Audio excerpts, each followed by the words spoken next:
There's an incident ray. Let me choose, this is denser medium, and this one is rarer medium. Now the ray of light, both the points on the wavefront are in same medium. Let it be in this way. Now it will encounter a boundary here. So now this is a denser medium, mu2, this is mu1. So v2, this is speed of the wave here will be v2. v2 will be less than v1. Now this particular point now will enter into the rare medium. This will be still in denser medium. So it should be like this.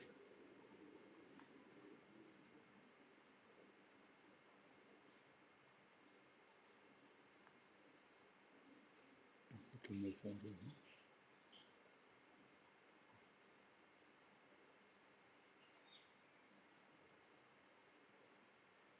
Finally, it will arrive.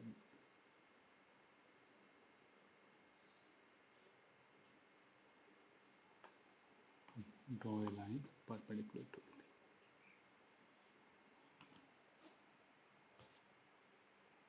Now look at this particular point. Some other color. Here they were having a speed v2, v2. Now this is v2, this v2. This will have speed v1, v1. v1 in fact greater than v2. You can see from the diagram, in a given interval of time, this point will cover less distance than this one. So the wavefront has to bend here now. Once they enter into, again you can see here, this is v2, v1. Then v1, v1.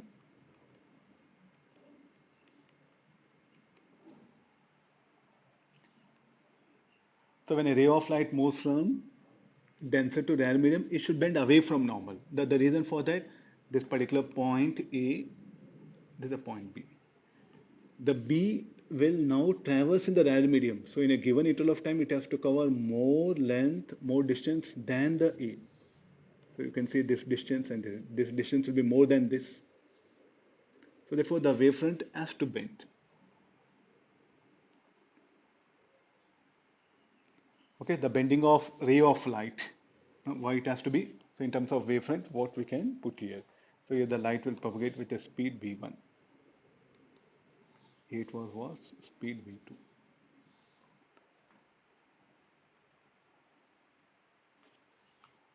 Okay, like this, the Snell's law, we can give a absolute explanation in detail, like in terms of wavefront or using the Fermat's principle.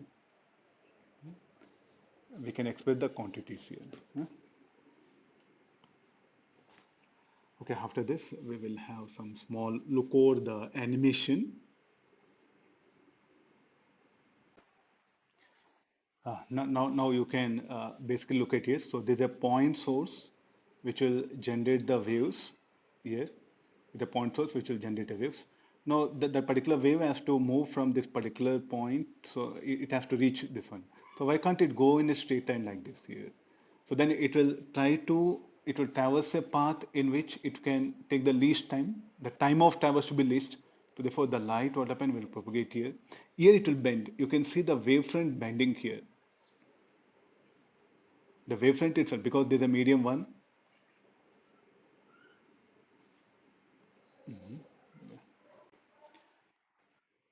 So we can see that the ray of light moving here, when it moves from medium 1 to medium 2, it starts bending here. The wavefront itself will bend.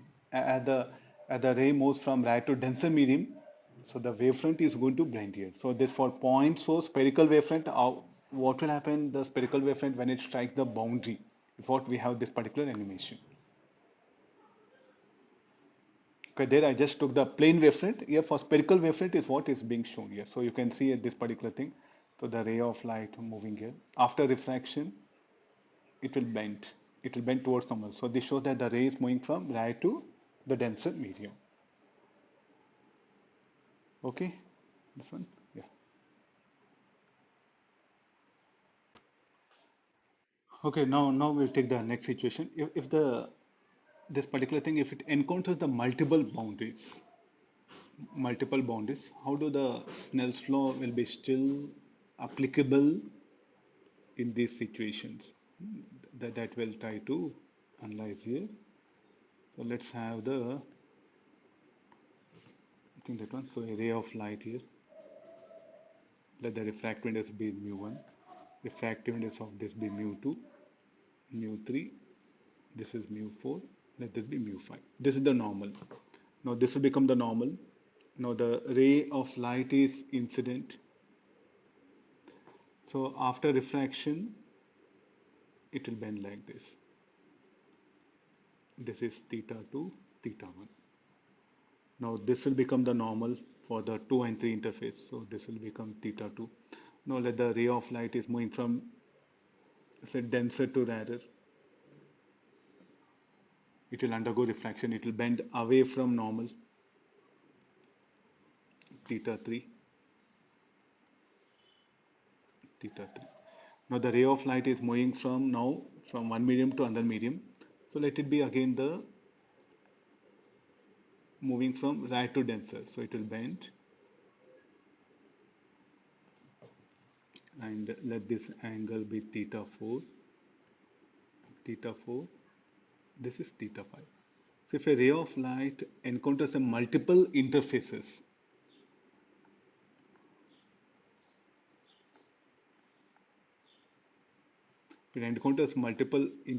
what method has to be applied here? So applying the, sticking with the basic Snell's law, at this interface 1 and 2, here, mu1 sine theta 1 should be equal to mu2 sine theta 2. At this interface, mu2 sine theta 2 sine theta 3. At this interface, mu3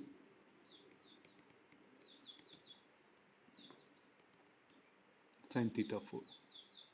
Then at this interface, mu4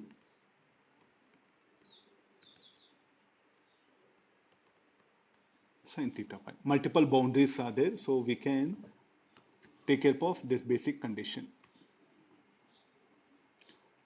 Now, equating all this, so finally what we can write? Mu1 sine theta 1 is equal to mu2 sine theta 2, or mu2 sine theta 2 equal to mu3 sine theta 3 equal to mu4 sine theta 4 equal to mu5 sine theta 5. Altogether, mu sine theta is equal to constant. There is nothing but again the same Snell's law.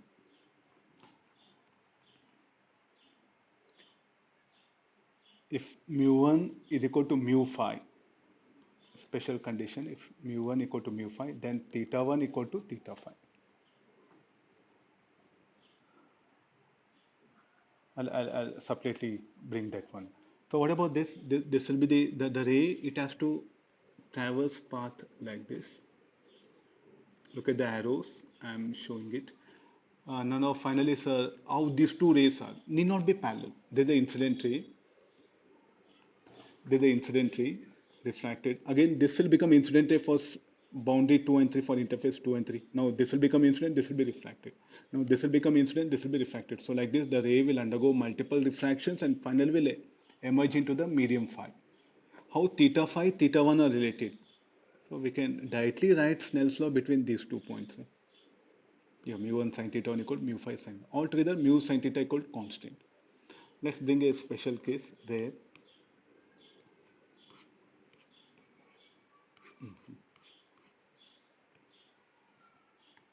if mu1 equal to mu5,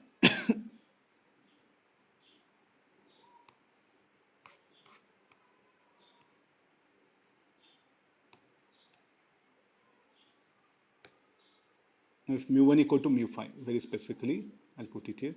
So in that case, the ray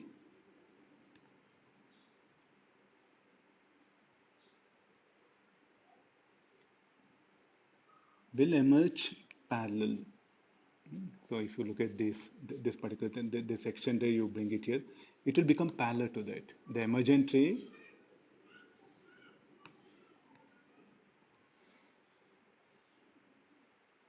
will be parallel. I'll realign the diagram.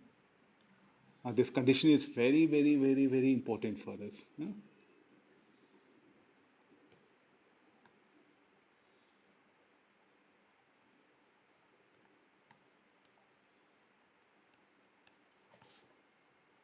This is theta phi. When do this will, so these two are, this is the emergent ray.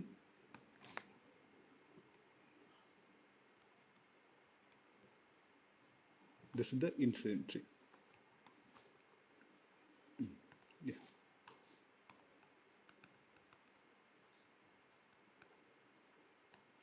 So in this incident ray and the emergent ray, they'll be parallel.